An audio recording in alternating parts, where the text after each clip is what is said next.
nshuti bavandimwe mwese, ubu ni ubukwe bugomba kuba ubukwe buhire bw'aba bavandimwe twese hamwe mu Rwanda no ku isi yose.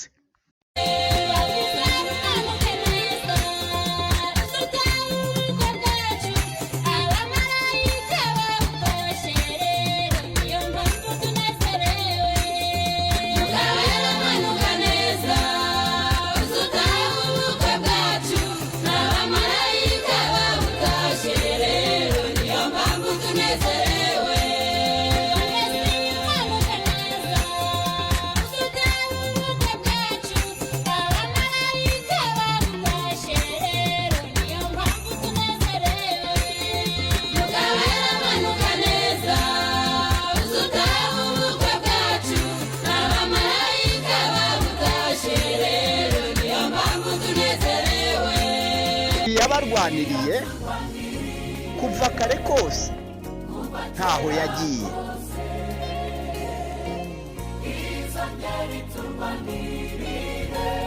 Izakora umuti nanone.